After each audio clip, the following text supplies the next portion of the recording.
Good morning, everyone. So we'll get started. Welcome to our panel, Considerations when Planning a Platform Migration, Advice from the Front Line.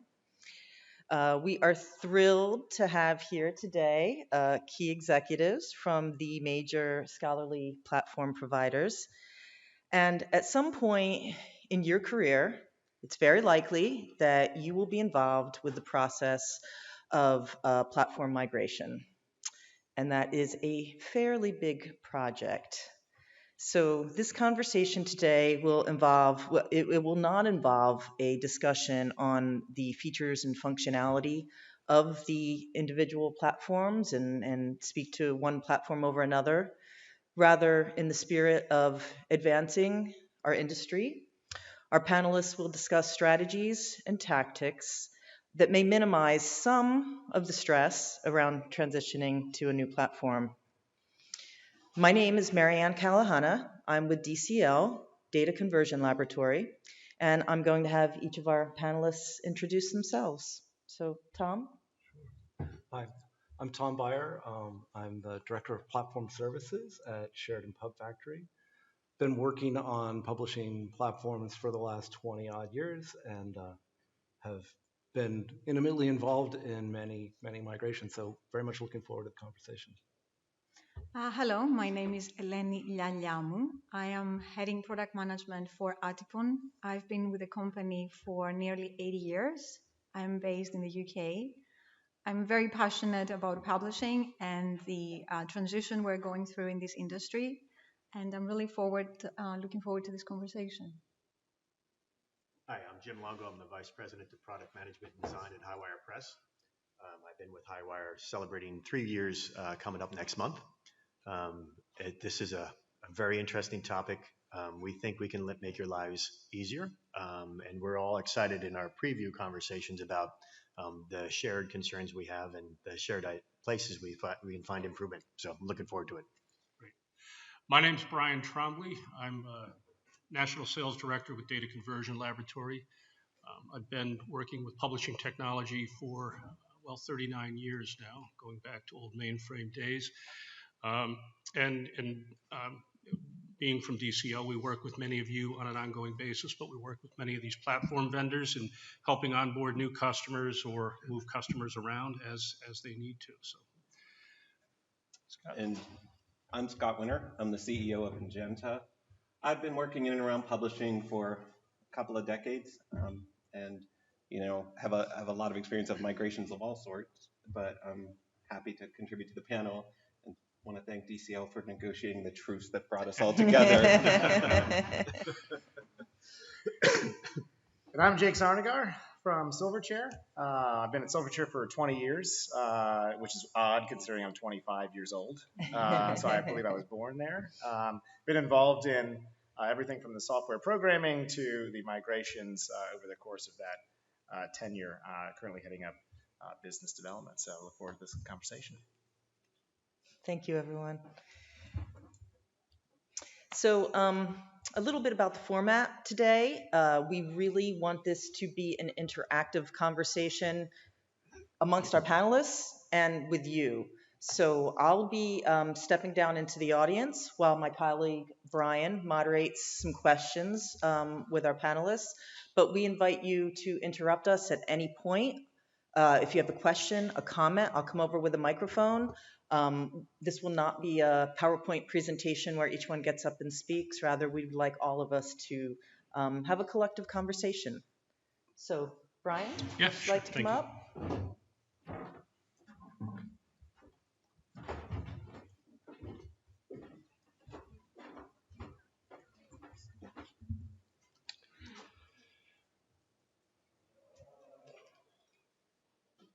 So Marianne and I were putting together these slides, and we picked out a few topics, and we're going to go through those. But please, if we don't touch on a topic that's near and dear to your heart, please bring it up. So, we talk about why migrate. What are the business objectives? And they could be stated business objectives or underlying unstated business objectives, just things that are assumed. And what is the publisher's goal of a platform transition, right? So understanding those motivations, let's go to Scott first. And what are your thoughts on answering this question, Scott?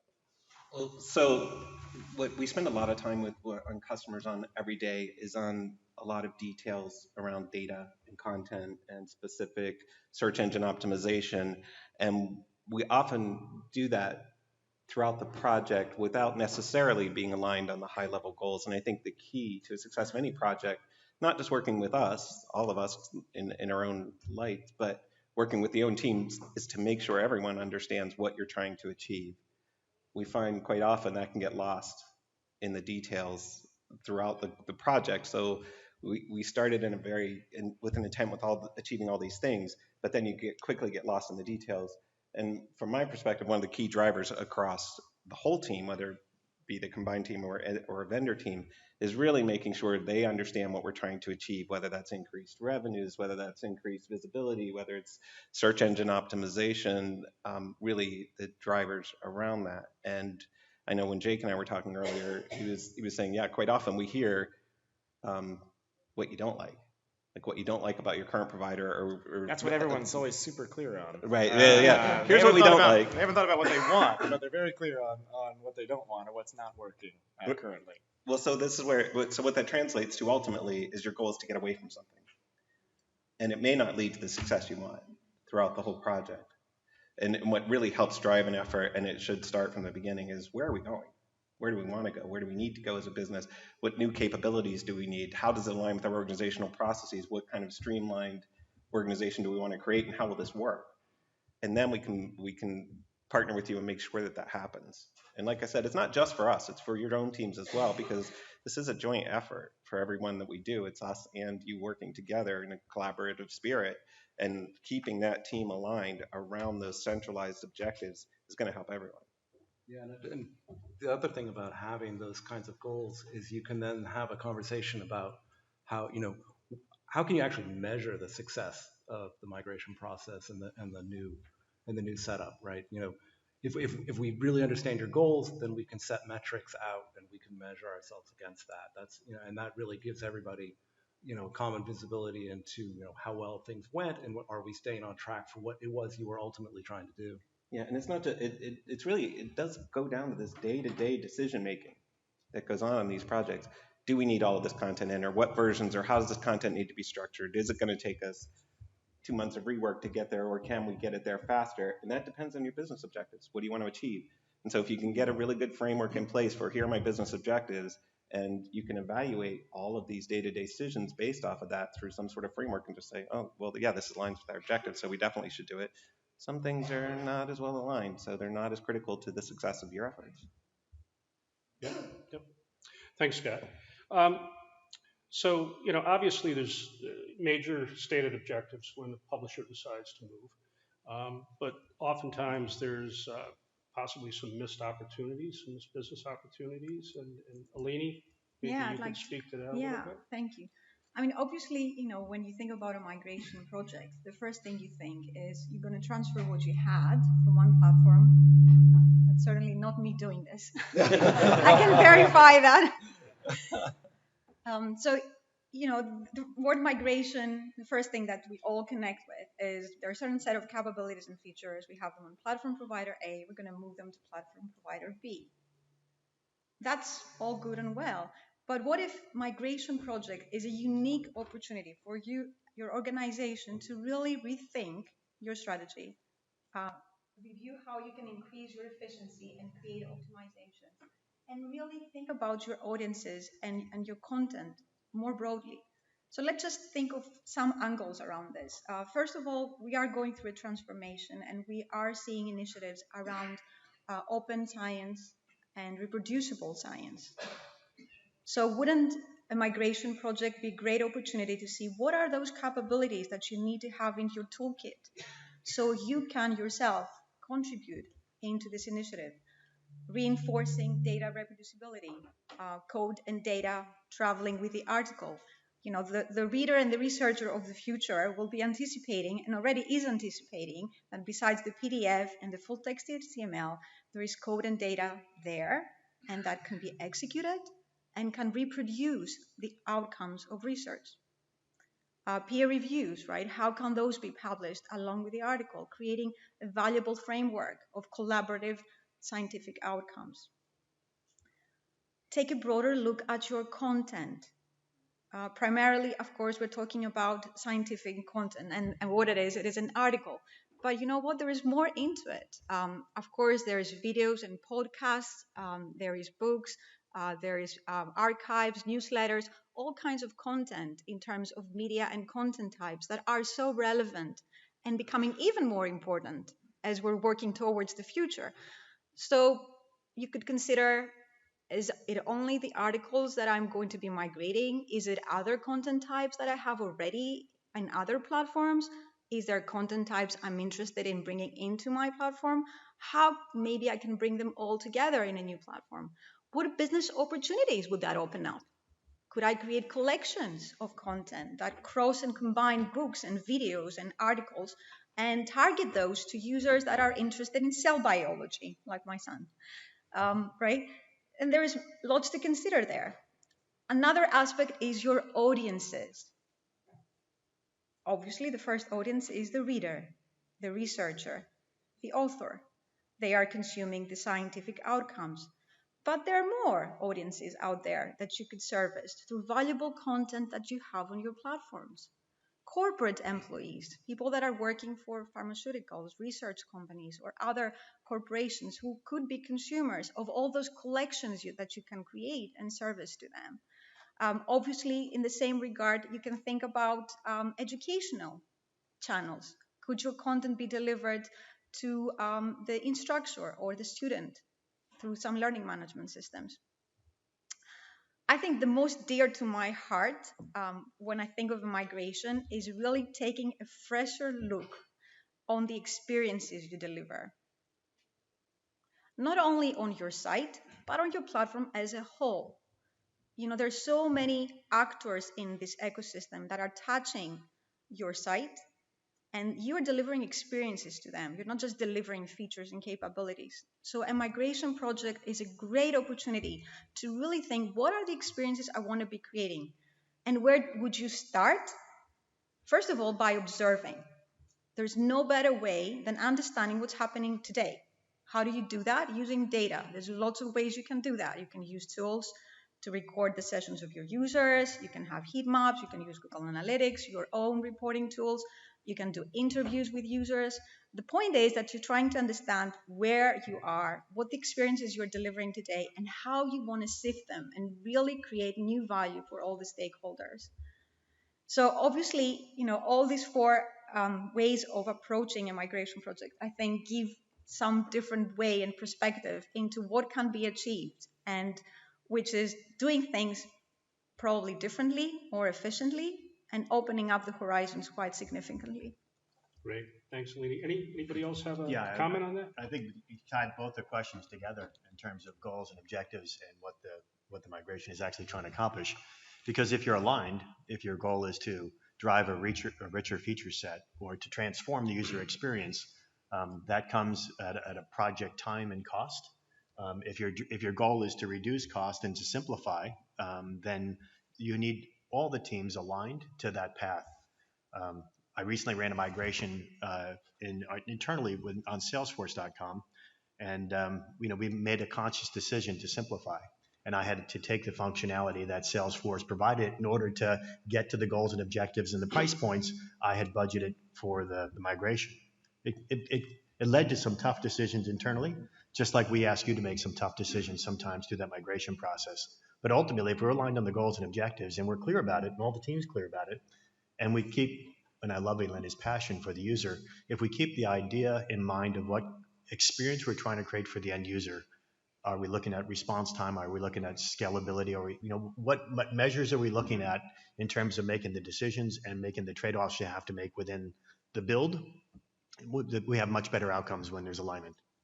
I think I'd add just one aspect that I think wasn't covered yet, and that is, sure, you want to migrate to a new set of features and capabilities, but a lot of organizations have a goal to migrate to a new set of service and support relationships for their own staff and for their own organization. So you want to balance those. You want, of course, to deliver additional value to your end users, but you also have staff stakeholders who want a support relationship with that platform that they're going to be interacting with every day, to make their jobs more enjoyable and effective. So there's goals that can be on your staff side, and how they're supported, as well as your users. So I do think those two go together, to make a whole.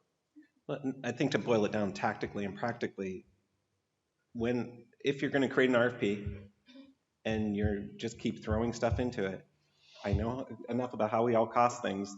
It's going to be very high priced. And what we see over and over again is, here's an RFP where I just went around and asked everyone in the organization what they want, and I end up with a very, very, very long list. And we send that to a vendor, and then they're saying, well, that's not our budget. And we've done multiple cycles of RFPs. Delays time, delays everything, delays us. We don't like it when you do that either, because it just costs us time and resources responding to things that you don't care about. We've had actual instances with line items in RFPs where we'll respond to it, and we're saying something to the effect of, we're not entirely sure what you mean by the way this is phrased. Can you clarify? And their counterpart will say, I'm not even sure what that is. And so we have to say, so is it important? And they'll say, no. And we'll say, well, that was going to drive a healthy portion of your costs. So I'm glad to hear it's not important, and we can revamp our bid. So it's really this clarity of purpose and tying that into what we're doing. And we're happy to respond in any way, shape, or form to RFPs. But realistically, you can only consume so much.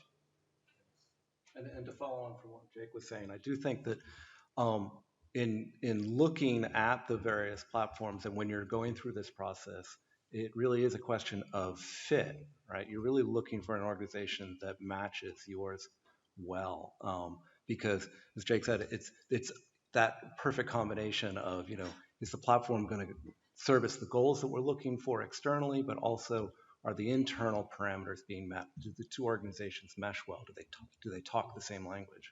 Yeah, I think I would like to add one more point here. For me, when I talk about users, I think often people believe the end user is the user, meaning that user is the reader or the researcher or the author. The user is everybody who's interacting with the platform. And it's even more valuable to service well your internal users and stakeholders, as well as your external users, if we can create this discrimination of external and internal user.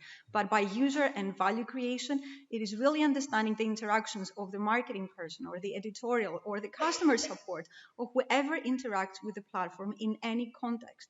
Why are they trying to do what they do? What are they trying to achieve? What are the obstacles they're facing? And doing this analysis obviously can only create efficiencies, because the better you understand the challenges you have through each of the lenses of all these people that are trying to gain something out of the system, right, the better you'll be able to achieve those goals and articulate them as well. And once you articulate them, obviously achieving them is obviously the next best thing that can happen, because they are really clearly stated. But they're based on, the strength of observation and really seeing where you are and where the places where the gaps are and where you want to strengthen what you do. What I think we're all saying is making that clear can only help succeed. So obviously you can measure the success, right? It becomes really measurable, deliverable, rather than just transferring what you had into a new platform provider. Great.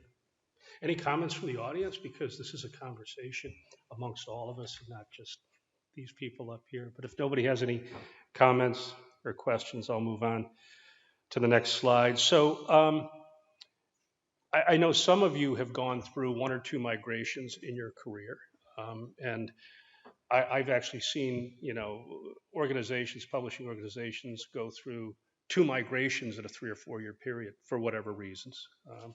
And it's not quite as difficult as it was 5 or 10 years ago. I mean, things have gotten a little bit easier. Platforms have a lot of similar underpinnings and basic functionality that everybody shares. So,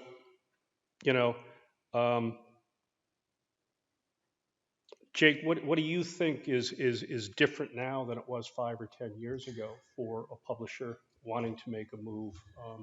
What's easier and maybe what's more difficult now? Well, first of all, I don't know who that organization that migrated 2 times in 3 years, but I'm sorry for whoever that is. You're an outlier. Most of the folks that we talk to are the organization hasn't done a migration in 5, 10, 15 years. It's not a usual practice for the organization. It's not something where there's a lot of built-in institutional knowledge of how to do a migration. So we talked to a lot of folks that haven't migrated in 10 years or more. Now we're doing 5 to 10 migrations a year. So this is something that is, and I'm sure the other platforms here as well are also doing a much higher volume of migrations and doing this on a more repetitive basis than the organizations themselves. So over the last certainly 5 or 10 years, we've been at Silverchair been developing practices and a playbook of making those migrations go smoothly. We know that we do have to bring that expertise of that process into the migration and not have to rely on some organization that hasn't done a migration in 10 years to bring the expertise. So we, on our side, and I'm sure the panelists feel the same way, there is a playbook that we operate that will cover a good portion of the migration. It involves standard ways of handling content migrations around subscribers, users, traffic, and audiences migrating over, including internal stakeholders as well.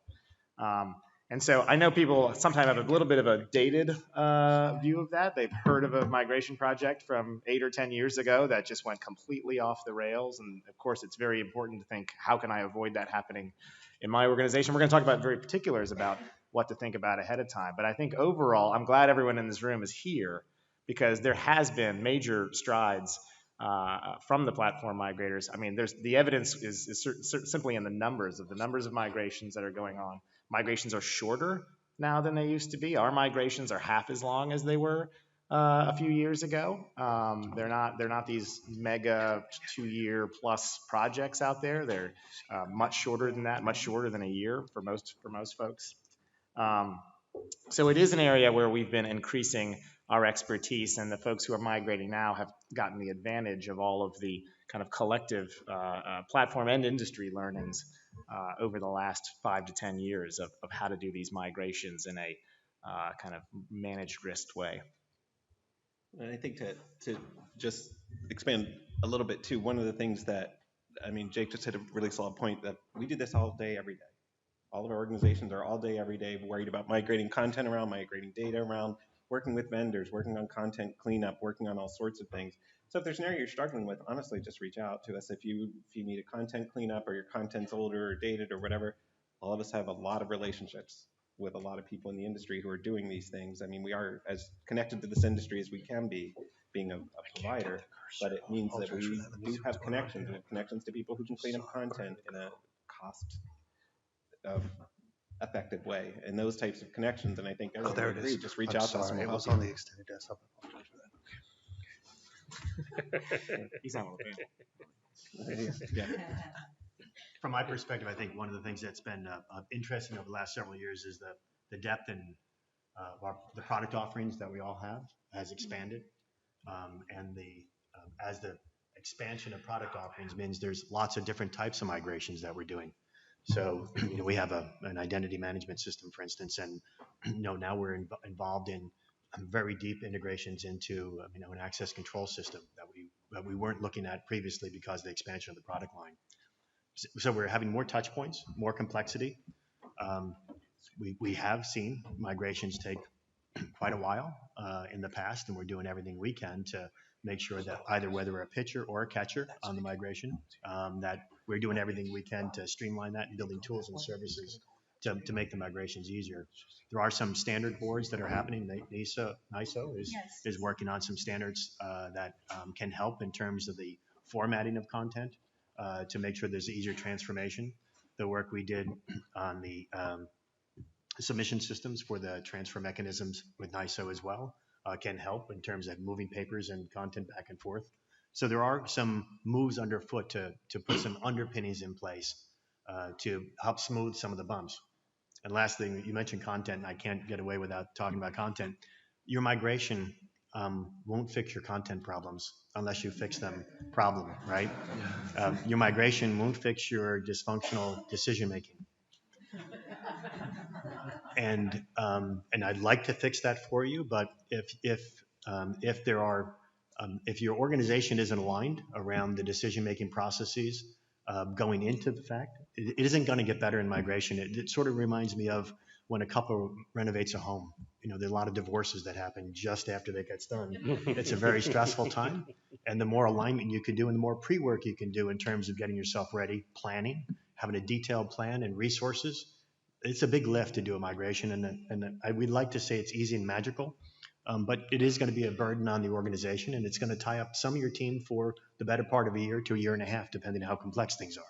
So that's a big burden, and people have to have the time of day to do the migration job as well as their day job. So you have to balance your organization and anticipate what the stress of the organization is going to be. I think it's worth mentioning the initiatives, and thanks so much for bringing them up. Obviously, NISO has an initiative for best practices for migrations, and I believe most of us are participating there, which is a very good forum for discussing all these things and hopefully framing them better for the benefit of the industry. There is also NISO KBART automation API, which you may or may not have heard about. Obviously, that's another interesting development, allowing basically a lot of the institutional holdings to be automatically transferred to aggregators and providers like EBSCO, for example.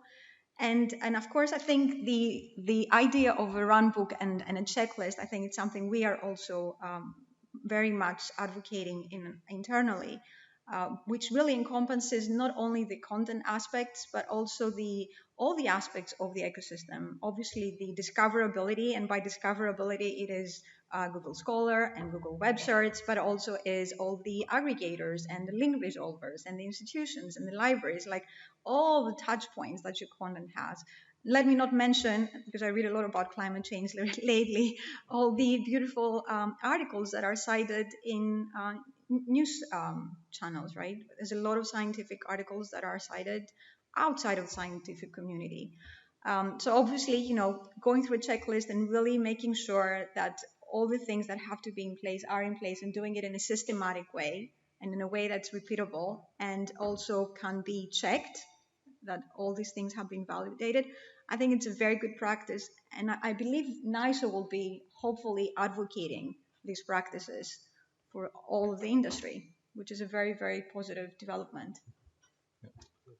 So something like that might make these transitions or migrations go smoother.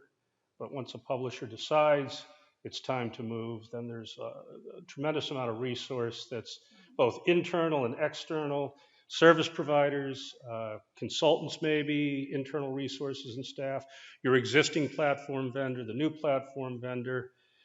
So, Alini, why don't you just touch on that a little bit too? So we had this discussion between ourselves when we were preparing, is what can you do even before that, beautiful kickoff meeting? Like when, what can you do before you arrive at the point where you're ready to start the project, which is the sales process, right? That process where you are, first of all, trying to figure out what you're trying to achieve, looking internally, and at the same time looking externally to make the selection of the partner you're going to work with. Obviously, that can be a very valuable time for preparation. There's a lot of things that you can put in place between yourself and the partner you're going to select that will help you come to the kickoff meeting better equipped to make it a really smooth project, a project that you will enjoy, hopefully. And I know that's a very challenging thing to say, but I firmly believe that, all of this preparation and all of these things we're talking about are really aiming at that, really coming to the kickoff well prepared and trying to have a partnership that will deliver the outcomes you're trying to achieve. So what are those things that you could possibly do during the sales process? Obviously, content. I think that's going to be said many times throughout this session today. But finding out that all of your content has a DOI, making sure that you have it somewhere stored neatly and nicely, and very well tagged and well organized. Obviously, that's a big plus. It's something that you can have readily available. Be honest with yourself too. Be honest with yourself. And obviously, I think to your point is seek help, and that's where help can come from the partner that you're selecting, for example. And that's another aspect, is you can take samples of your content during the sales process, and you can ask to talk to experts from the selected partners. Obviously, each partner has teams that are specializing in content. There are teams that specialize in integrations. There are teams that specialize in design. So there's a starting point, and there you need to see, where do I need more help? Do I need more help with my content, or am I well in that front? Do I need more help with the design? Therefore, the design team of your partner can even then start helping you out. Obviously, consultants are another place you may seek help depending on where you need that help more and where you have the gaps. I think the decision-making process that's been mentioned is also very important.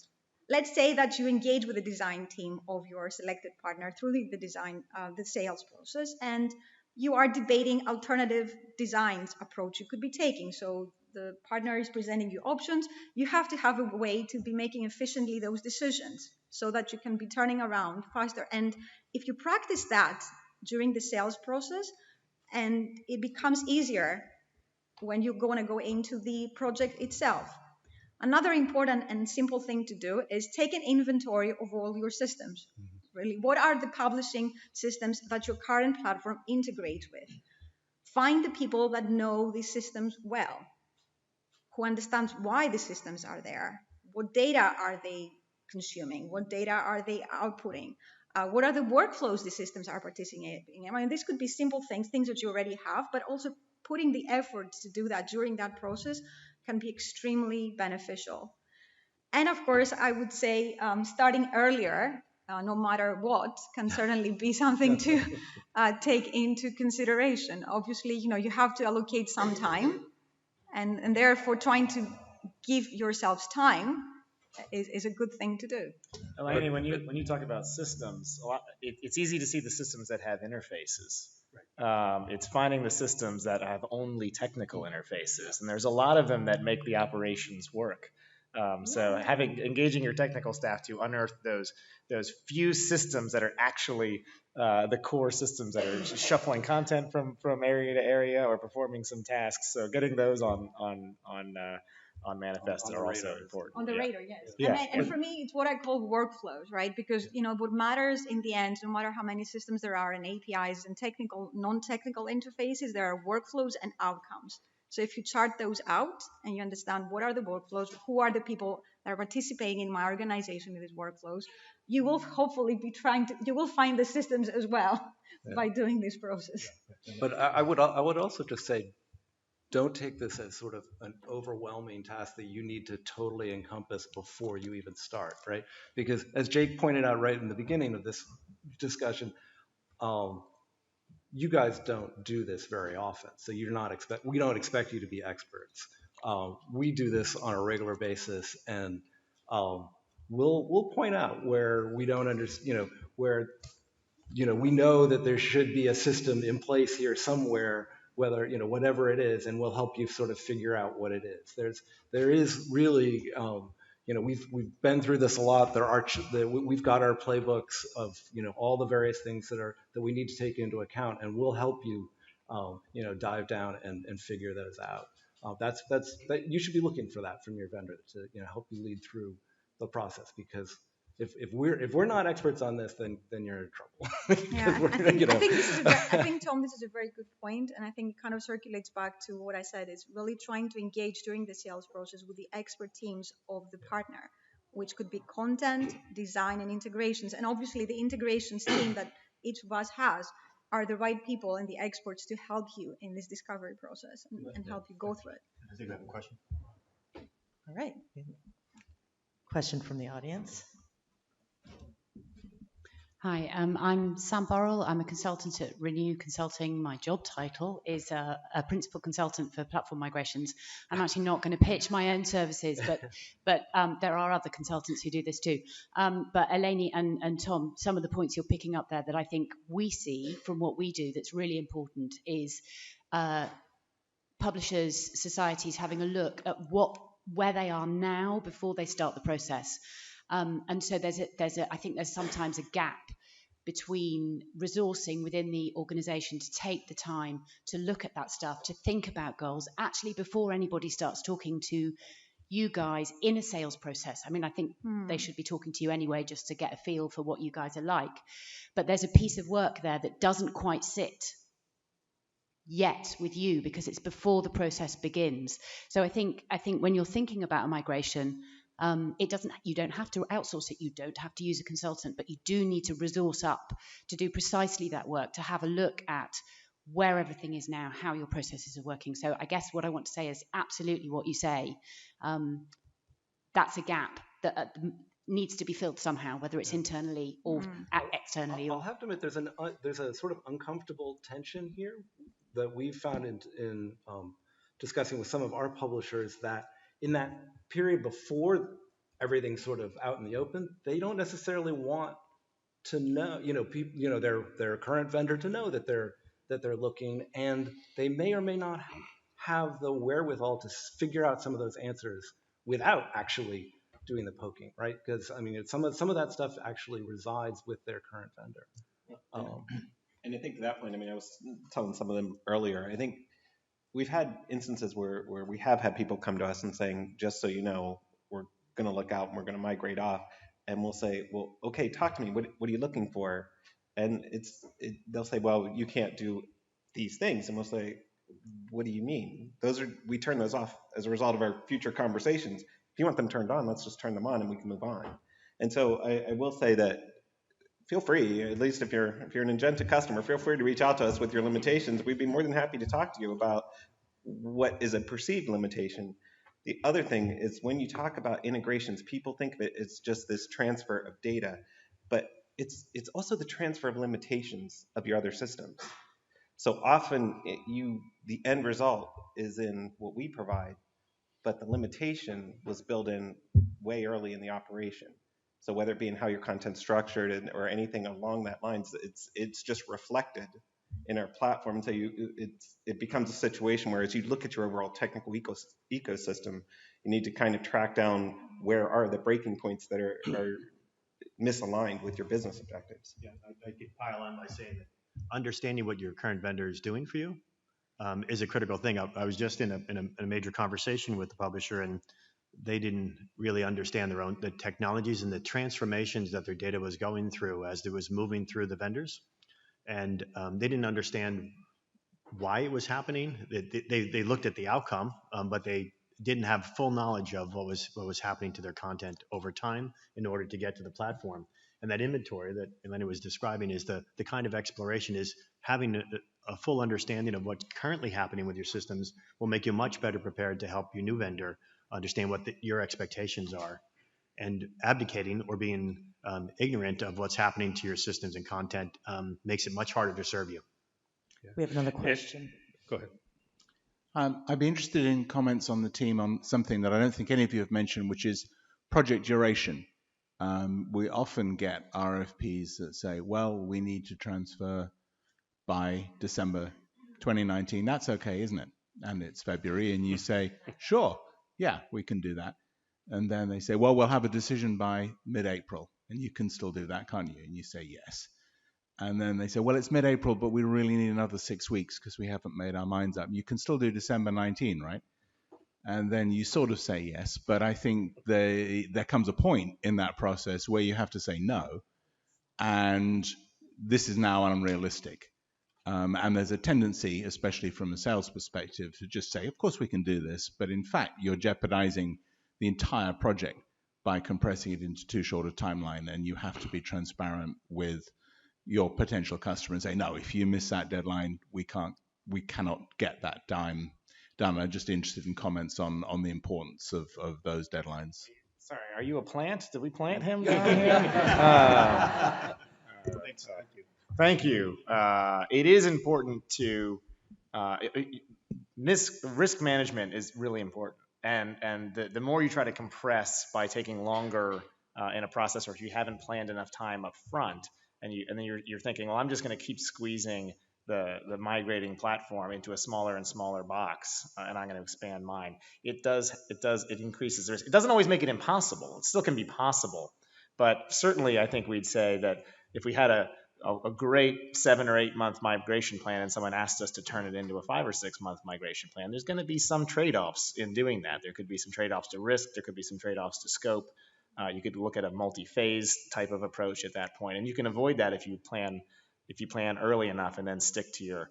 And so, I mean, we will. I'm sure you guys do the same. We will push back as much as we can, but we will also be very clear what risks are being introduced as the timelines get shorter and shorter. The fact that there's folks in this room right now means that they're already thinking ahead. I hope, unless you all are, needing to leave by September, so that's a problem. But I do believe that that planning window up front. The projects are shorter now than they used to be, but the planning shouldn't be any shorter.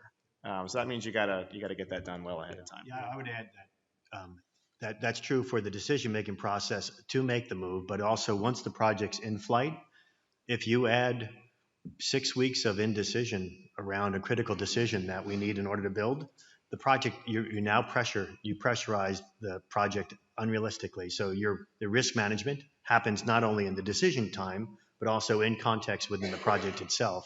So adhering to agreed to deadlines makes everyone's life easier and keeps that risk low. And by the way, if you're needing to leave by September, I have some cards. I do think that the opposite is also an issue. Giving yourself too much time is almost as bad as not giving yourself enough. There's a clarifying aspect to having a good deadline. And Tom, is that because you're thinking scope will be? Yeah, people start talking. When everybody's feeling just slightly under the gun, decisions get made fast. And you move on. It's that sort of indecisiveness during the project that can really and when the schedules are super long, people lose focus. I would also want to say that and I think it was mentioned from other members of the panel, that obviously there are parts of the scope that must be delivered with a go live, so that they're essential scope of the project. And obviously I think another very important aspect to always consider that there are things that could be considered incrementally or as evolving. In fact, if you really think about it, it might be the best approach to take, because obviously once you have the essential part of the deliverable and you start looking at the data, and there are simple ways to do that, very efficient ways to do that, whatever you are doing afterwards or other iterations you have as part of the overall engagement with your partner is actually better aligned with what you want to achieve. So if you think about it, breaking down a longer project into smaller chunks and deliverables that you can iterate on, and actually using data yourself, something that you could be considering already or you might be doing more of, or the partner can help you in this process, can actually be very beneficial, and of course will reduce the risk. And whatever value you are adding to your project, actually it's better fit. And again, fit means everybody who's interacting with that system, right? From the reader to the actual person that picks up phone calls and helps people who have issues with their subscriptions or their access or whatever interaction that may be. So that's something as well to consider. And that's something that can be done, obviously, with good planning ahead of time. It's also important to avoid, I believe I have this right, someone in the audience can correct me, but there's a concept called Brooks' Law. And Brooks' Law is that if you have a software project that's behind and you add resources to it, it gets further behind. That seems counterintuitive, but it is. I mean, Brooks had proved this out pretty mathematically, and I think some of us probably have had the experience of that as well. So not getting behind in the first place is really the important part, because just throwing resources at a complex project with a lot of communication actually increases the number of channels that need to be hooked together and can actually slow the project down. Was that Mel Brooks? Yeah, it was or Mel Garth Brooks. Look it up. I'm pretty sure I got that right. Question? Yes, all right, thank you. Yeah, hi, it's Stuart Maxwell from Scholarly IQ. The question is about actually performance data and what you're happy to share from historical data, because a business wants to continue to understand how they're performing compared to how they used to. But what challenges does that have that a platform is happy to pass on some of that historical data, because there's maybe some sort of other business intelligence comes through that they may not want necessarily to be passing on, and what you're happy to share in those migrations? Yeah, there's a certain level of performance data that we certainly uh, essentially require as part of the sales process because it's pretty impossible to size your infrastructure if you don't know what you're dealing with on that end. So, it's both publishing volume and usage data. We need to know that. So it's also a helpful diagnostic tool as well. If there's performance issues or if your site's rendering slow, is that because you put too much in the UI or you're demanding the code base from the browser to do calculations or have there's a mismatch between what the systems can do well and what the expectations are of the content. So it is a helpful thing to have, and I think all of us would be happy to provide data about performance as part of that migration. Yeah, but that's also a common area of sort of goal setting. We've had many situations where people were coming in with the explicit notion that they wanted to vastly increase the amount of content they're publishing, or significantly increase their usage, you know and so you want to be able to measure that across the migration process to see that you're actually hitting those goals and talking seriously about how you're going to achieve those goals. Yep. I think it's pretty important to note that those analytics generated by the publishing program should be accessible and belong to the publisher whose program generated them. So we're certainly, I don't think anyone on this panel is holding statistics and analytics back from the publisher that are generated by the publisher's activities. So you should be able to have access. First of all, you should have access to those at all time, and then gather them ahead of time. And you can either port them into your new system, or you can compare them to how they're performing when measured in a similar way. But you certainly shouldn't think, well, I'm not going to have access to any of my historical analytics or data if I'm going to do a platform migration. Great. So the conversation sort of morphed into the next slide already about planning and how do you plan.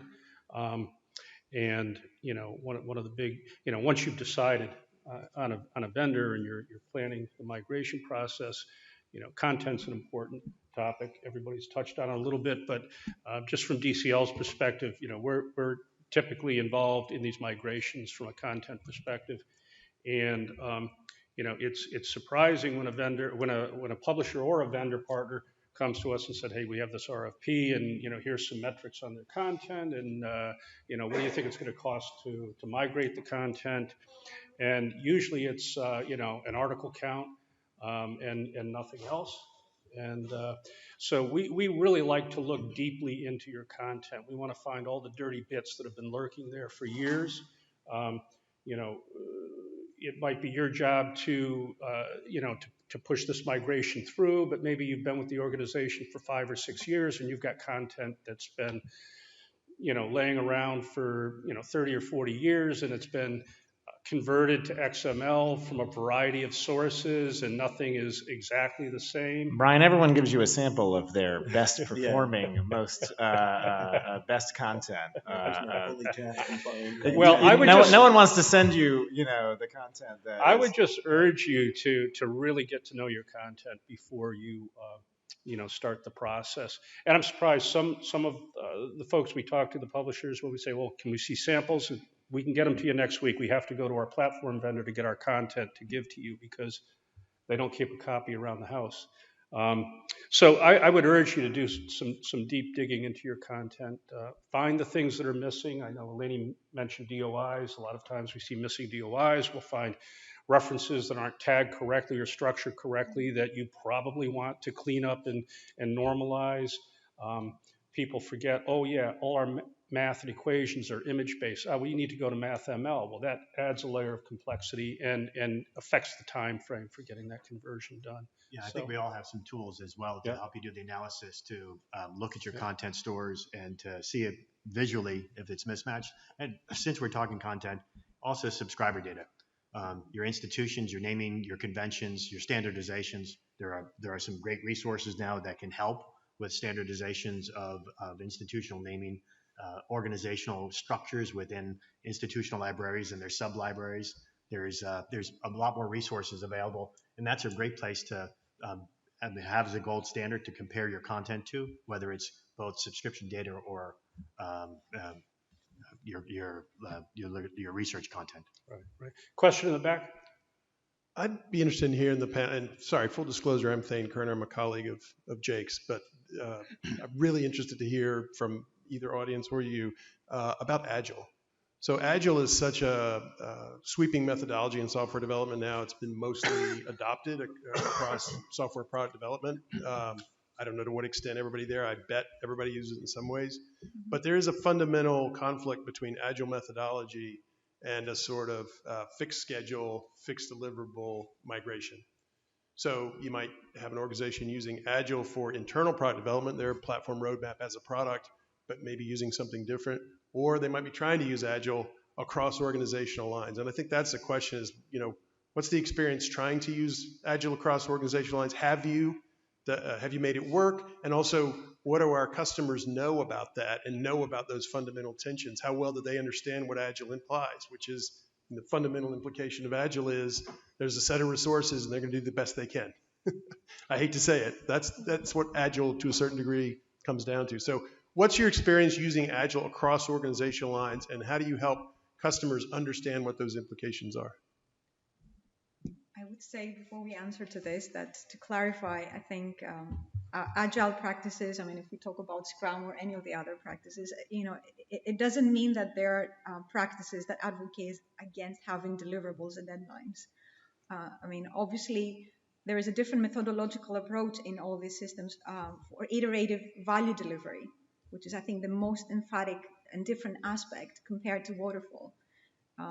Right, so Waterfall is about really an end goal and a very long plan where there are no iterations and you kind of go directly to that end point, whereas Agile methodologies, the key big difference is that they try to deliver value incrementally with smaller pieces. And it doesn't mean that if you followed Waterfall or Agile, you would not arrive at the same destination at the same time. But the way that you travel there is substantially different. And I think I just want to bring that up before we go in and answer. I hope we all agree on that. And working software, iterative working software is probably Exactly. the main difference between, because Waterfall, you're going to deliver most, if not all, the software right at the end. Exactly. And Agile, and generally, it's not software. I mean, Agile is about value delivery. Often, and when we think about products today, just looking a bit outside of this room, right? A lot of the innovation is about physical products and electronic products. So these are also products. These are also combinations of softwares and services. They are more and more delivered iteratively. So it's about smaller increments of value delivery. May that be a software, a capability, a feature, a combination of something in the physical world with electronic. Whereas in a waterfall way, you just keep building and building and building. And one day, whoops, the curtain goes up and you see something. Does it look anywhere near to what you were planning? I think from our perspective, so we do a lot of Agile development. That's our primary core across all of our platforms, not just our platforms as it relates to this. I think it's important to note there's Agile development versus an implementation. In our case, the vast majority of our implementations, we're not even doing development. It's more configuration, integration, and actually, if you get into a development cycle, it's probably going to lengthen your implementation project significantly. I think the important thing to note too is whereas we may develop in an agile manner, meaning we'll have production ready code every 2 weeks, very few of you would actually want that put into production every 2 weeks. So we like to do agile within a framework. Actually, it's a scaled agile framework to do it, where you do the agile development, but you need to think about when you'd want to do releases, because we haven't gotten into it yet. But another big part of this project is communicating with people who consume what you're doing, that whole business change management piece of it. And so you need to think about, as we go through iterative, any aspect of this is, who do I need to tell? What do I need to tell them? And create that plan as well, whether that be an internal stakeholder or somebody consuming your products. Yeah, I think it's an interesting question, because I haven't not seen an RFP that says we want to partner with you to help us achieve our goals. Here are our top 3 goals. Here's our budget, and we trust you, and we want to work in partnership with you to achieve those goals.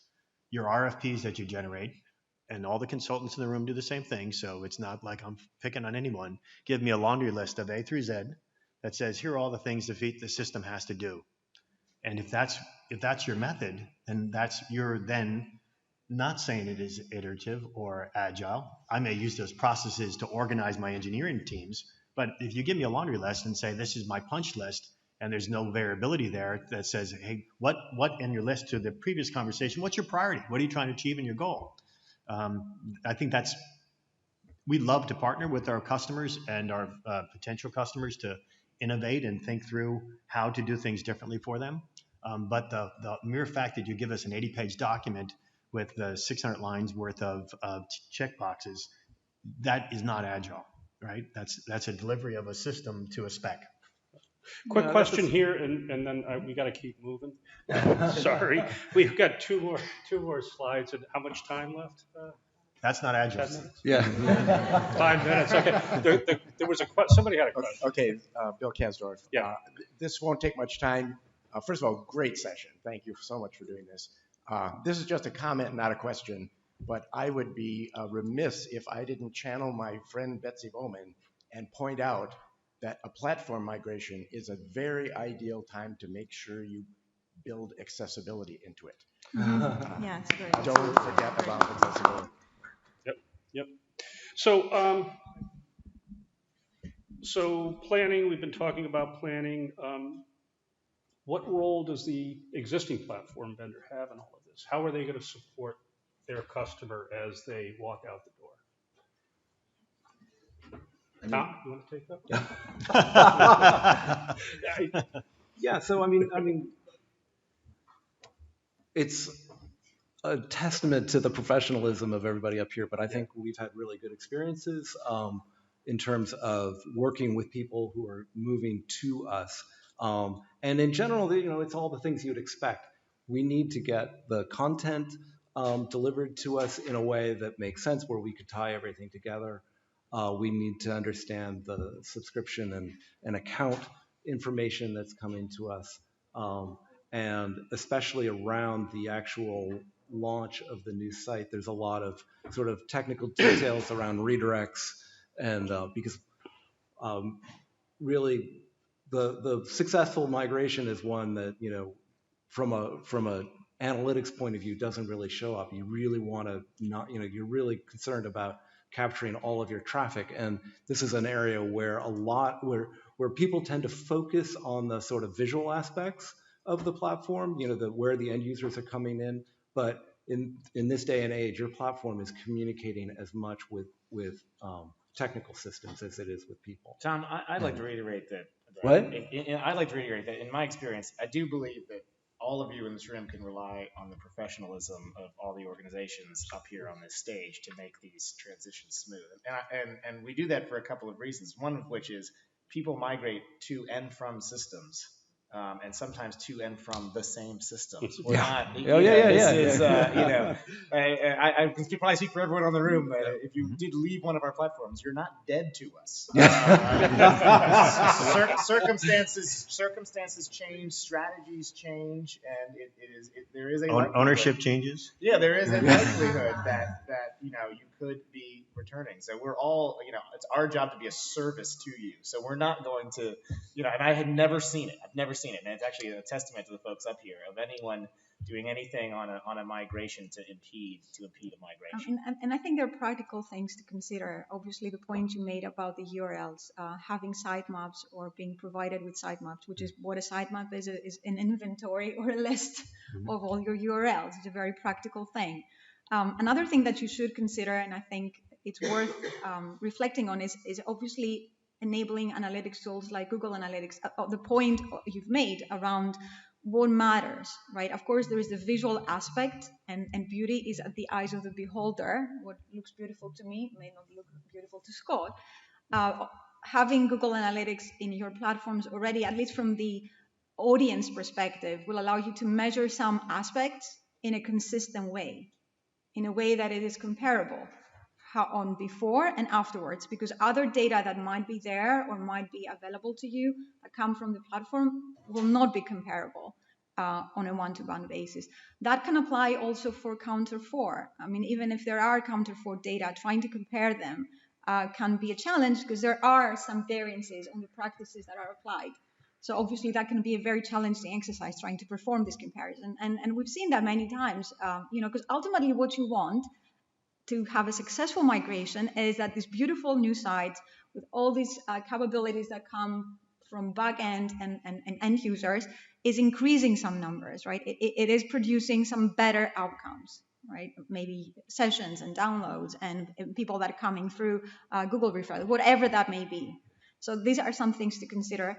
And obviously, I think as a practice for all of us, and I can only speak from my company's perspective, I know we have a content management team who is taking very great care when in the event that we have a departing publisher to prepare a very nice package of all the content, nicely and neatly organized with issue folders and articles folders and well displayed DOI. So I think they really take due diligence and put great effort in making sure that when we have a departing publisher, we can give them their content in the right format. So we're at the hour limit. Marianne, I think you want to do a little wrap up very quickly.